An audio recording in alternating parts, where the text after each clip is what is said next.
आज के टाइम पर सबसे मेन टॉपिक चल रहा है बस नंबर 375। हाँ, ये जो एक नंबर है ये एक ऐसी बस है जिसके बारे में कहा जाता है कि ये भूतिया बस है। हाँ, और ये एक्सपीरियंस मैंने खुद लिया है, तो मैं आज आपको बताने जा रहा हूँ इस बस के बारे में, बस नंबर 375 के बारे में। ये चलती है नोएडा से गुड़गांव के लिए। हाँ, ये जो बस है ये नोएडा से गुड़गांव जाती है और इसके अंदर जो भी पैसेंजर बैठता है वो कभी अपने लोकेशन पर नहीं पहुंच पाता और वो मौत के पास पहुंच जाता है। हाँ, मैंने इस चीज को जानने के लिए मैं अपने एक दोस्त के साथ पहुंच गया उस स्टॉप पर। रात के 1 बज रहा था, 1 बजे वो बस आती है। मैंने जो उस बस में देखा वो दहला देने वाला था। उस बस में जो लोग बैठे थे वो अजीबो गरीब टाइप के लोग थे और मुझे देखे जा रहे थे। मैं अंदर चढ़ा, मुझे पता तो थी कि ये भूतिया बस है, पर मुझे इसका सच्चे भी जानना था कि क्या रियलिटी है, क्या फेक है और क्या ही झूठ है, क्या ही सच है। ये सब जानने के लिए मैं उस बस में चढ़ तो गया, मेरा दोस्त भी चढ़ गया। हम दोनों उसमें चढ़े ही थे कि हमें नहीं पता था कि ये हमारा सफर जिंदगी का सबसे आखिरी सफर होगा। हाँ, आखिरी कुछ ऐसे कह सकते हैं इस सफर को, क्योंकि जब हम बस में चढ़े तो सिर्फ लास्ट वाली सीट खाली थी। हम दोनों चलते गए और हम लास्ट में जाकर बैठ गए। जब हम लास्ट में जाकर बैठे तो थोड़ी देर बाद टीसी आता है, कहता है कहाँ की टिकट चाहिए। हमने कहा हमें दिल्ली की टिकट चाहिए। तो वो टीसी कहता है कि दिल्ली की टिकट, यहाँ कोई दिल्ली की टिकट नहीं मिलती, यहाँ मिलती है टिकट सिर्फ गुड़गांव की। अगर तुम्हें जाना है तो बताओ वरना यहीं उतर जाओ। मैंने कहा ठीक है तू यहीं उतार दे। मैंने जब उससे कहा कि ठीक है तू यहीं उतार दे, वो कहता है यहाँ भी नहीं उतारूंगा तुम्हें। मैंने कहा क्यों भाई, क्यों नहीं उतारेगा? मुझे दिल्ली उतारना, उतार रहा है तो उतार। मुझे पता थी वो भूत है, मुझे कंफर्म था, पर मैंने सोचा कि चलो इसकी माँ की आंख देखते हैं कौन सा भूत है। फिर जो हमारे साथ हुआ, वो कहता ठीक है निकल जाओ यहाँ से। गेट खुल जाता, हम दोनों उतर जाते हैं। मैं कहता हूँ साला हम तो बच गए, इस बार देखते हैं बस कहाँ ले जाती है। हम फिर उस रोज अपने घर आ गए रात को ही। नोएडा मेरे दोस्त का फ्लैट है, मैंने वहां स्टे किया। उसके बाद अगले दिन मैं फिर पहुंच गया। मैंने कहा चलो इस बार देखते हैं बस कहाँ ले जाती है। और मुझे नहीं पता था कि वो बस ऐसा कुछ जगह ले जाएगी जो मेरे को दहला देगा। हाँ, फिर वही 1 बजे बस आ गई और हम एंटर कर चुके थे। इस बार लास्ट की सीट खाली नहीं थी, इस बार बीच की सीट खाली थी। मैंने कहा इधर बैठते हैं। हम दोनों उधर बैठ गए। मैं अपने दोस्त से बात करने लगा, मैं कह रहा देखते जा तू अब खेल।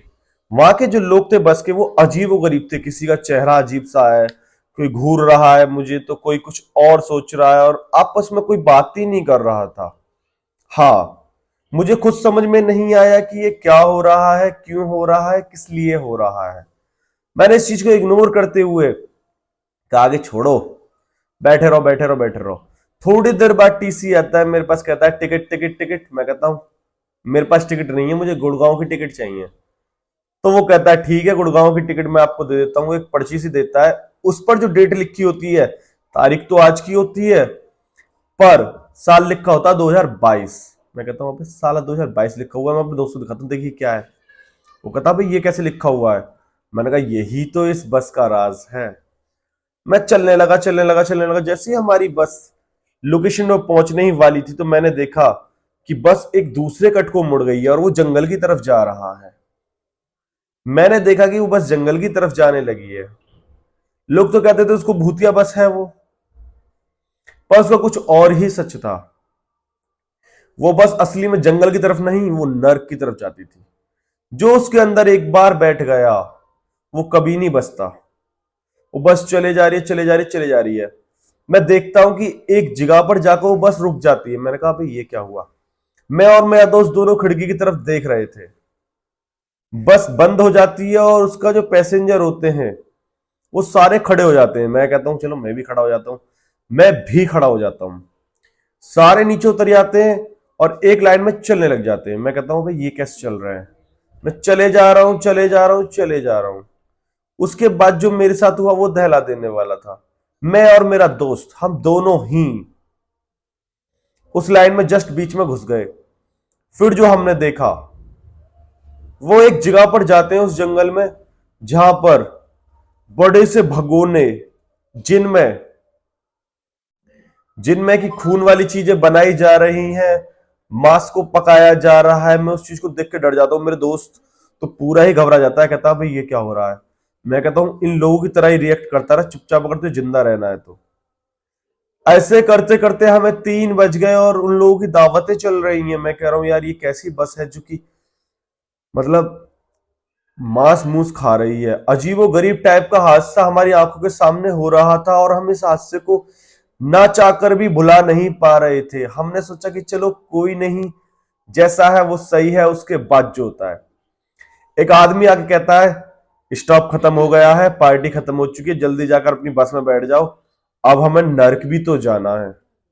जब उसने ऐसा कहा कि नर्क भी तो जाना है, मैं इस चीज को देखकर सहम गया कि नर्क भी जाना है। जब मैंने सुना कि नर्क में जाना है तो मैं डर गया इस चीज को देखकर। मैंने कहा यार मुझे तो नहीं जाना। हम लोगों ने जो करा वो दहला देने वाला था। हम आगे बढ़ते रहे, एक साथ 2-3 आदमियों को धक्का देकर जैसे ही वो गिरते हम भागने लग जाते जंगल में। हम भाग रहे हैं, भाग रहे हैं, भाग रहे हैं।